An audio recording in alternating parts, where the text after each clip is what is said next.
Shalom, scholars dimanapun Anda berada. Dengan sukacita saya menyapa keluarga-keluarga jemaat Tuhan dimanapun hari ini Tuhan tempatkan. Jadi istimewa, saya senang sekali kalau kita semua ada di tengah-tengah keluarga kita, di rumah kita bersama dengan seluruh anggota keluarga kita. Karena saya percaya tempat yang paling nyaman di dalam kehidupan kita adalah rumah tangga yang Tuhan berikan kepada kita. Nah, minggu ini kita kembali dalam acara call untuk membahas satu seri pengajaran tentang the power of giving. Kemarin saya sudah paparkan bahwa salah satu alat di tangan Tuhan di dalam kehidupan orang percaya yang begitu menggentarkan dan menakutkan bagi kuasa kegelapan adalah korban persembahan. Kenapa saya katakan demikian? Karena kalau kita bahas kemarin, kita menemukan sebuah hal yang menarik.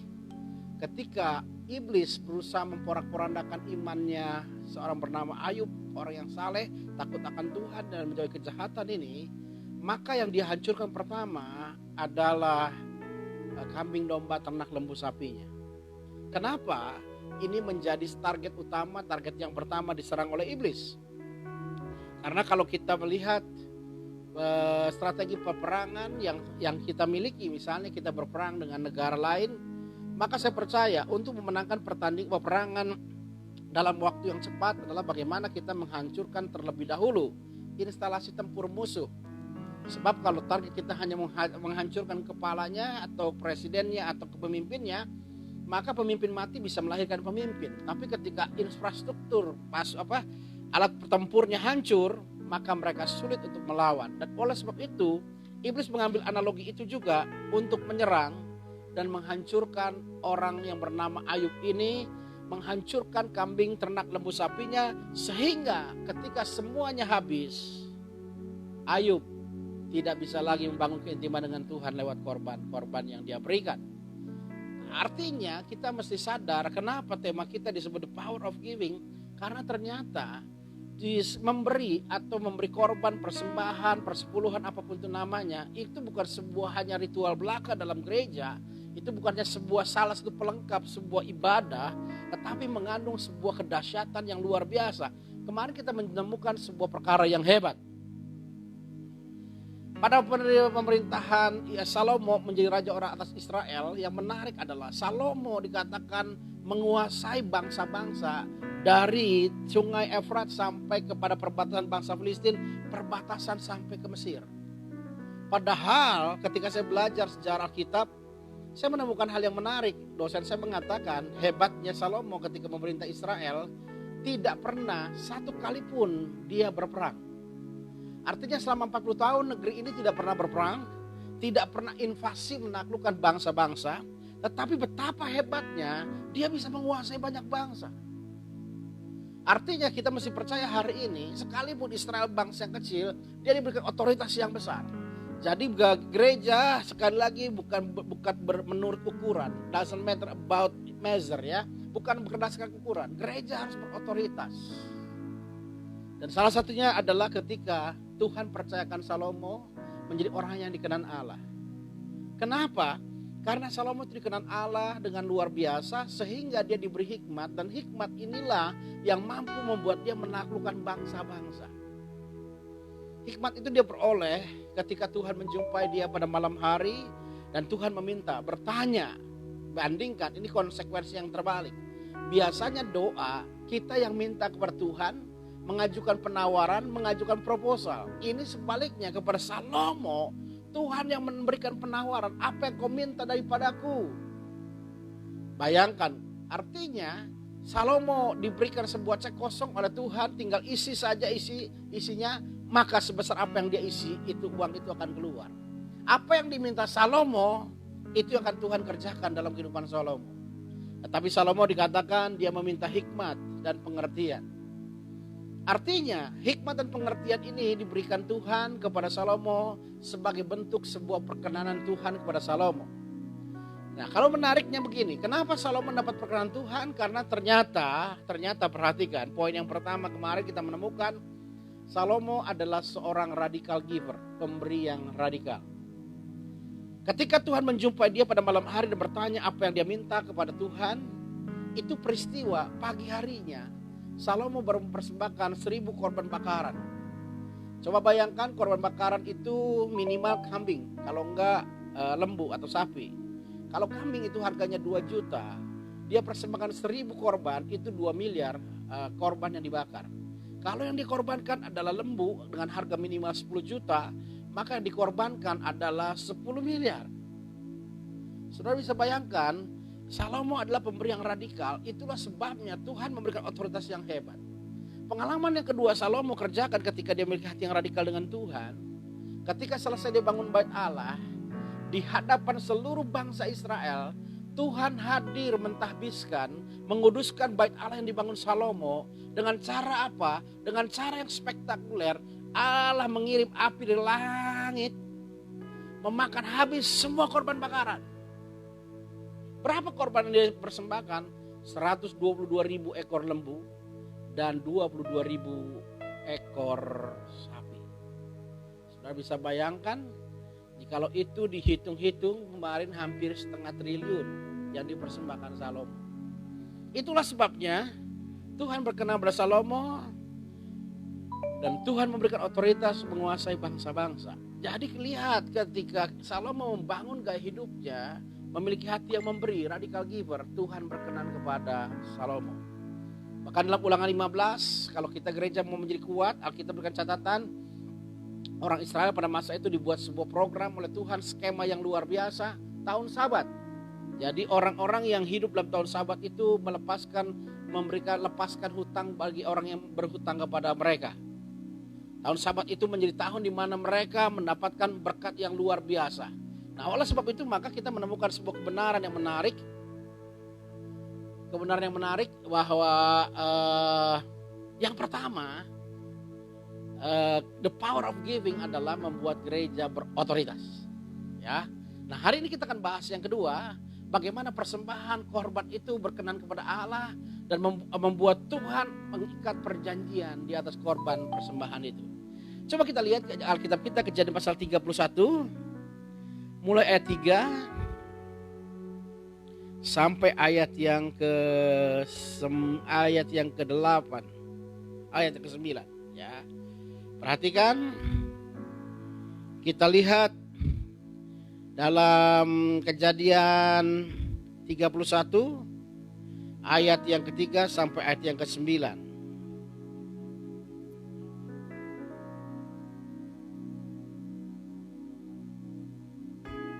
Alkitab kita berkata demikian. Perhatikan ayat-ayat yang kita baca hari ini, karena memberikan sebuah kebenaran-kebenaran yang penting bagi kita semua. Kita mulai dari ayat yang ke-3 sampai ayat 9. Perhatikan. Lalu berfirmanlah Tuhan kepada Yakub, pulanglah ke negeri nenek moyangmu dan kepada kaummu, dan aku akan menyertai engkau. Dan sudah itu Yakub menyuruh memanggil Rahel dan Lea untuk datang ke padang, ke tempat kambing dombanya. Dan dia berkata kepada mereka, telah kulihat dari muka ayahmu bahwa ia tidak lagi seperti yang sudah-sudah kepadaku, tetapi Allah ayahku menyertai aku. Juga kamu sendiri tahu bahwa aku telah bekerja sekuat-kuatku pada ayahmu, tetapi ayahmu telah berlaku curang kepadaku. Perhatikan, telah berlaku curang kepadaku, telah 10 kali mengubah upahku, tetapi Allah tidak membiarkan dia berbuat jahat kepadaku. Apabila ia berkata yang berbintik-bintiklah akan menjadi upahmu, maka segala kambing domba itu beroleh anak yang berbintik-bintik. Dan apabila yang bercoreng-coreng akan menjadi upahmu, maka segala kambing domba itu beroleh anak yang bercoreng-coreng. Demikianlah Allah mengambil ternak ayahmu dan memberikannya kepadaku. Kisah perjalanan penantu dan mertua yang tinggal dalam satu tempat menjadi masalah dalam kehidupan Yakub. Yakub adalah seorang perantau yang ketika dia pergi tanpa membawa apa-apa, dan ketika dia harus menikah atas anak Laban ini pun, mas kawinnya harus dia bayar dengan cara dicicil. Kenapa? Dia harus kerja 7 tahun untuk mendapatkan seorang istri yang bernama Lea. Dan ketika dia mau kepada Rahel, dia harus bekerja 7 tahun lagi, 14 tahun dia bekerja tanpa gaji, artinya sebagai cara dia untuk membayar uang mas kawinnya atau sinamotnya atau belis kalau orang NTT bilang ya. Lalu setelah itu ayahnya bilang begini kepada Yakob, Yakob, tolong gembalakan domba-dombaku dan kita profit sharing sekarang. Artinya gimana? Kalau anak yang beroleh bercoreng-coreng itu punya kamu, kalau bintik-bintik punya papi. Dan apa yang terjadi ketika perjanjian itu dibuat, maka kambing dombanya beranak yang bercoreng-coreng. Artinya itu diberikan miliknya kepada Yakob. Sedangkan Laban sebagai pemilik modal, investornya bingung. Berarti hak saya lebih kecil. Maka dia ubah sistem gajinya. Sekarang begini, kalau bercoreng-coreng punya papi, kalau berbintik-bintik punya Yakob. Dan apa yang terjadi ketika itu diubah, yang bintik-bintik buat Yakob, kembali kambing domba ini beroleh anak yang berbintik-bintik. Saudara bisa bayangkan, Yakob ini ditipu, dikerjain oleh mertuanya sendiri. Alkitab berikan catatan sampai 10 kali. 10 kali ya Laban mengubah upahnya. 10 kali Yakob harus dalam posisi tidak punya pilihan, tidak punya posisi tawar. Kenapa? Karena yang punya modal adalah Laban mertuanya. Tetapi 10 kali Yakob ditipu, 10 kali Yakob diberkati Tuhan. Artinya ada tangan Tuhan yang hebat. Ada tangan Tuhan yang kuat menyertai Yakob. Ada tangan Tuhan yang luar biasa membela Yakob. Ada tangan Tuhan yang kuat ada bersama dengan Yakob dengan luar biasa. Nah pertanyaannya, kira-kira apa yang menyebabkan Tuhan memberikan pembelaan yang hebat kepada Yakob? Kenapa Tuhan menghalaukan segala tipu daya mertuanya Laban ini, dan tipu daya itu tidak merugikan Yakob tetapi malah memberkati Yakob? Kira-kira apa yang membuat Tuhan membela Yakob? Perhatikan ayat yang ke-12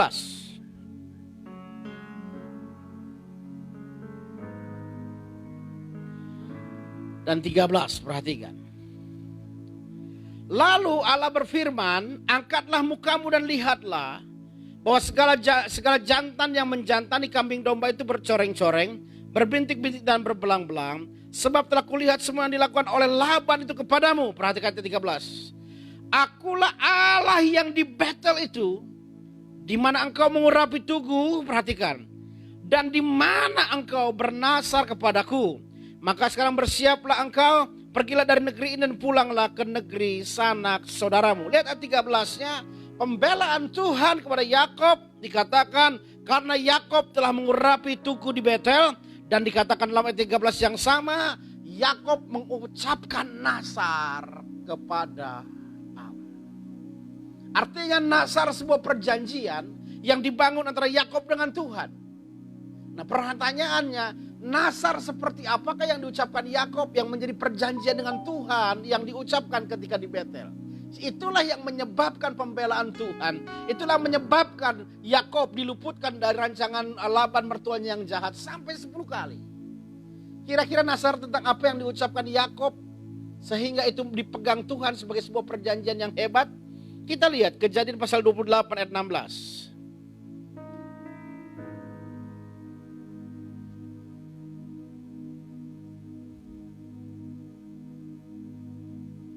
Jadi 28 ayat 16 kita perhatikan.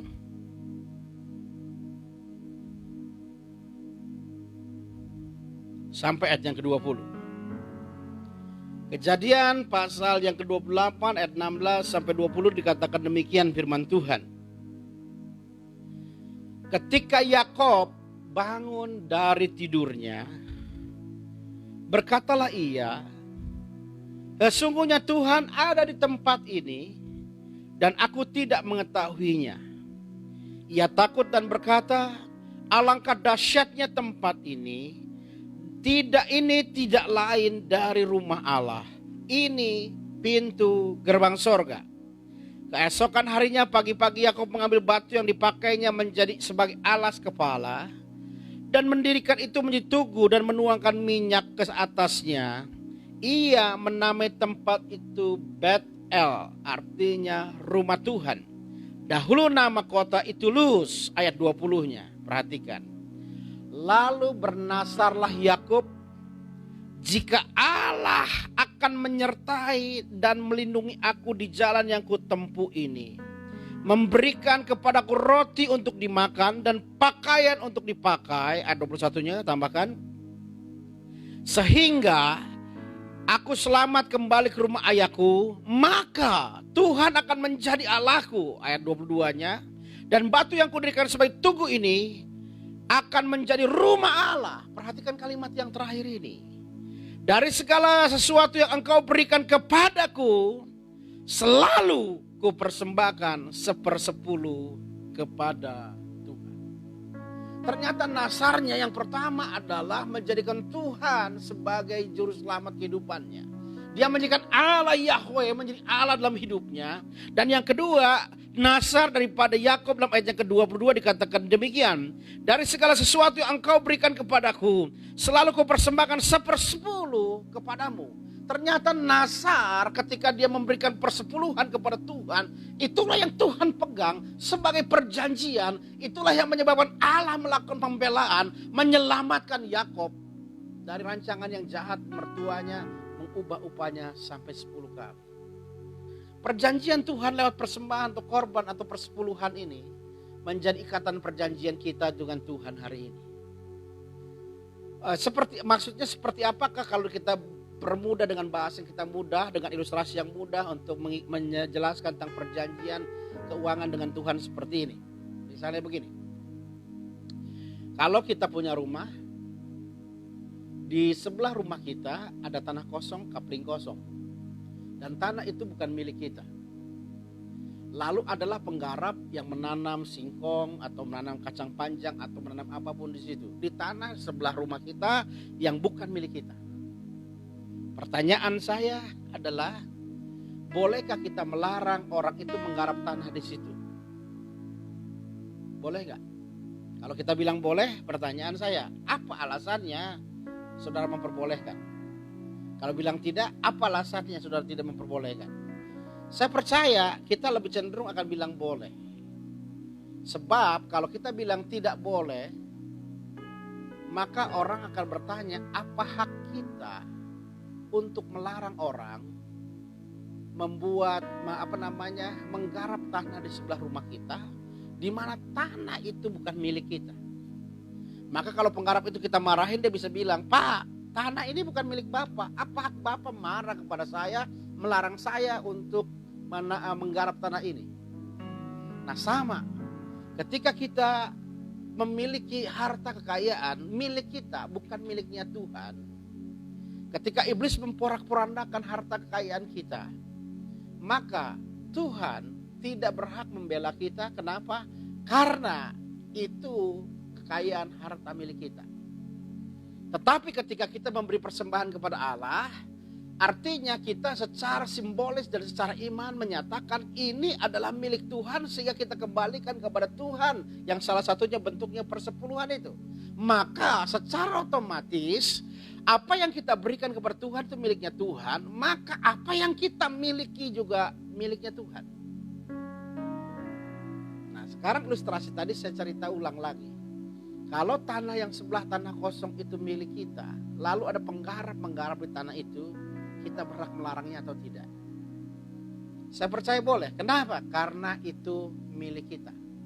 Demikian juga perjanjian yang namanya persepuluhan di dalam gereja adalah perjanjian kita dengan Tuhan, perjanjian kepemilikan, bahwa apa yang kita miliki ini miliknya Tuhan.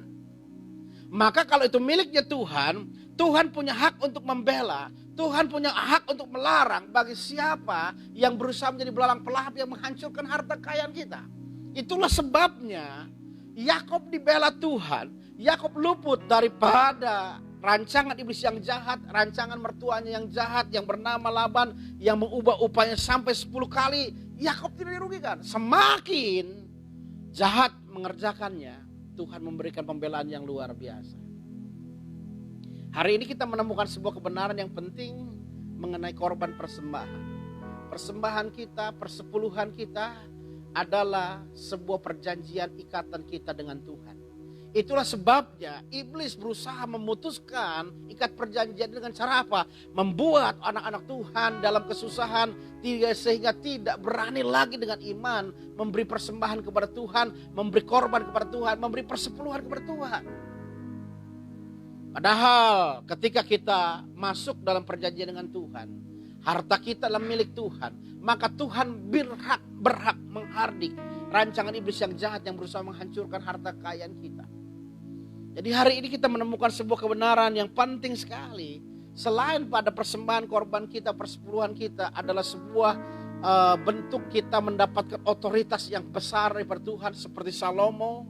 Yang kedua, pada hari ini kita menemukan sebuah kebenaran tidak kalah penting. Yang kedua, the power of giving, kuasa memberi itu, yaitu kenapa kita masuk dalam perjanjian kepemilikan dengan Tuhan. Apa yang kita miliki ini miliknya Tuhan. Jadi kalau ini milik Tuhan, maka Tuhan berhak memberikan perlindungan bagi apa yang kita miliki hari ini. Sehingga tidak heran kalau kita bandingkan, ini bukan bermaksud mengintimidasi. Tuhan berjanji di Maleakhi pasal 3 ayat yang ke-10. Coba kita lihat. Maleakhi pasal 3.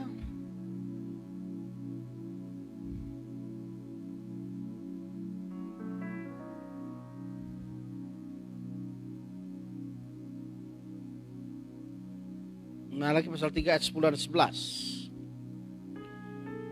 Alkitab memberikan catatan penting seperti ini. Maleakhi 3 ayat 10 bilang, bawalah seluruh persembahan persepuluhan itu ke dalam rumah perbendaharaan, supaya ada persediaan makanan di rumahku, dan ujilah aku firman Tuhan semesta alam, apakah aku tidak membukakan bagimu tingkap-tingkap di langit dan mencurahkan berkat kepadamu sampai berkelimpahan. Perhatikan ayat 11.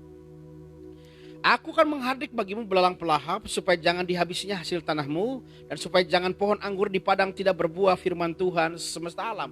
Lihat ayat ke-11, Alkitab berikan catatan ketika kita mengikat perjanjian dengan Tuhan lewat apa yang kita berikan kepada Tuhan yang namanya persepuluhan.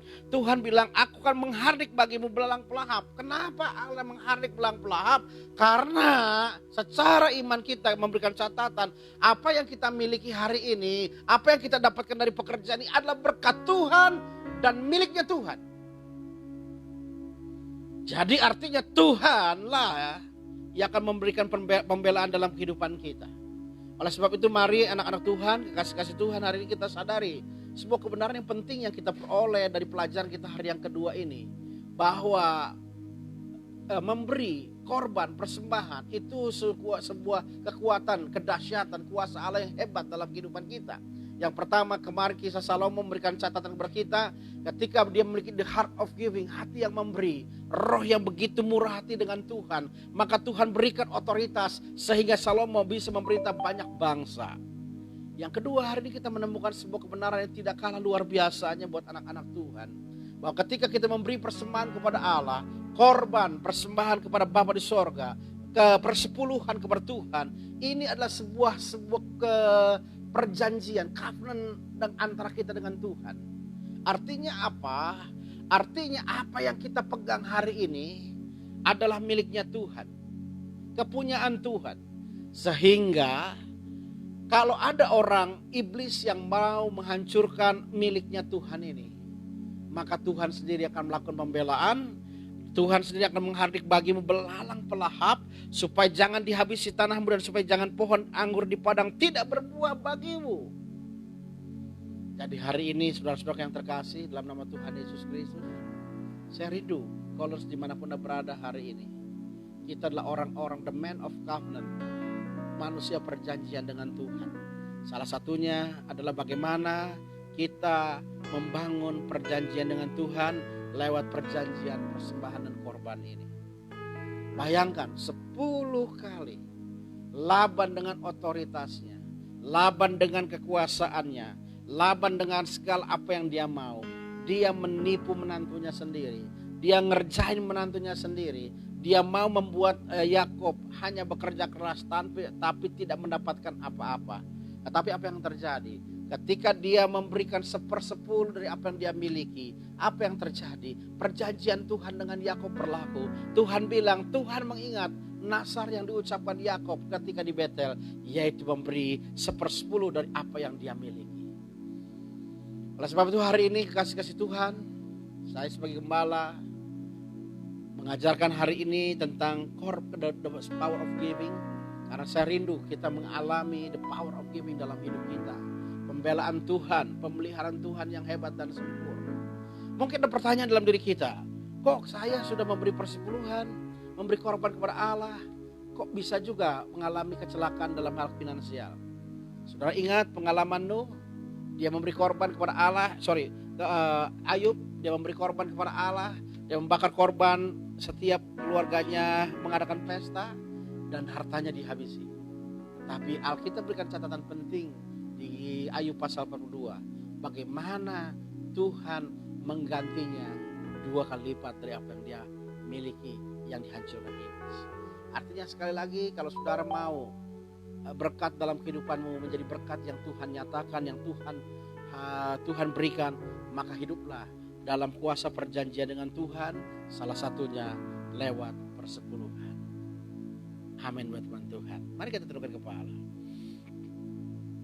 Bapa yang baik, kami bersyukur ada sebuah pengajaran firman bagi kami hari ini yang terus akan memandu hidup kami makin hari berkenan kepada Allah. Kami menemukan sebuah kebenaran penting. Kemarin kami menemukan sebuah kebenaran bahwa korban persembahan itu membuat iblis begitu gentar dan berusaha menghancurkannya, karena ada otoritas yang Tuhan berikan ketika kami memiliki the heart of giving. Hari ini kami belajar sebuah kebenaran yang penting, bahwa ada sebuah kuasa perjanjian yang Tuhan akan ikatkan dalam kehidupan kami.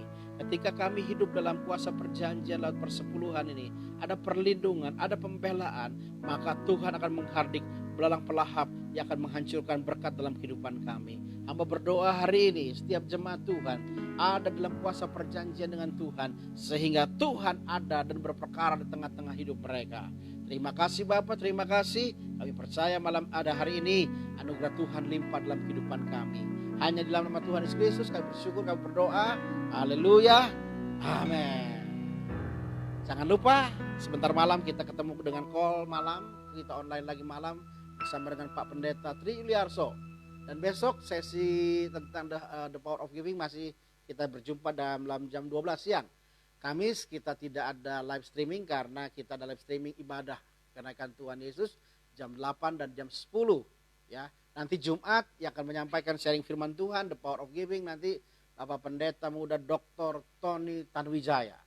Tetap di channel di akun Facebook saya. Tuhan memberkati.